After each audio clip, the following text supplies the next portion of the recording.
દાહોદ જાલોદમાં ભારે પવન સાથે મેઘરાજાની તોફાની બેટિંગ, વૃક્ષો અને વીજ થાંભલા ધરાશાય। મધ્ય ગુજરાતમાં હવામાન પલટાતા જાલોદ પંથકમાં ગાજવીજ અને વાવાઝોડા સાથે ભારે વરસાદ તૂટી પડ્યો હતો। કુદરતી આફતના પગલે અનેક વિસ્તારોમાં નુકસાનના સમાચાર પ્રાપ્ત થયા છે। જો કે તંત્રની સક્રિયતાના કારણે સ્થિતિ પર ટૂંક સમયમાં કાબૂ મેળવી લેવાયો હતો। આજે વહેલી સવારે જાલોદ નગરમાં અચાનક વાતાવરણ પલટાયું હતું અને જોરદાર પવન સાથે વરસાદ શરૂ થયો હતો। આ તોફાની પવનના કારણે વીજમાળખું ખોરવાયું, અનેક વિસ્તારોમાં મોટા વૃક્ષો અને વીજ થાંભલાઓ ધરાશાયી થયા હતા। ખાસ કરીને તાલુકા પંચાયત MGVCL ઓફિસ પાસે અને અનાજ ગોડાઉન વિસ્તારમાં ભારે નુકસાન જોવા મળ્યું હતું। વીજ લાઇનો પર વૃક્ષો પડવાથી અને ટ્રાન્સફોર્મરમાં ક્ષતિ આવવાથી સમગ્ર પંથકમાં અંધારપટ છવાઈ ગયો હતો। નીચાણવાળા વિસ્તારોમાં પાણી ભરાઈ જવાના કારણે વાહન વ્યવહાર અને જનજીવન પ્રભાવિત થયું હતું।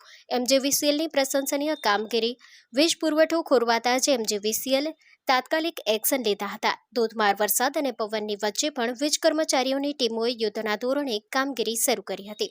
પડી ગયેલા થાંભલા અને વીજ લાઇનોનું સમારકામ કરી ગણતરીના કલાકોમાં જ વીજ પુરવઠો પુનઃસ્થાપિત કરવામાં આવ્યો હતો।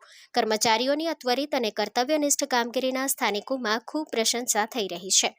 દાહોદ લીમખેડામાં નહિવત વરસાદ, એક તરફ જાલોદમાં વાવાઝોડાએ કહેર મચાવ્યો હતો, ત્યારે બીજી તરફ જિલ્લાના મુખ્ય મથક દાહોદ અને લીમખેડા પંથકમાં માત્ર નહિવત વરસાદ નોંધાયો હતો।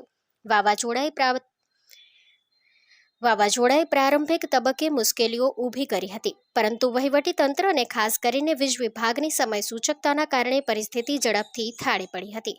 જનમિત્ર ન્યૂઝ ભુજ, સતત આપની સાથે।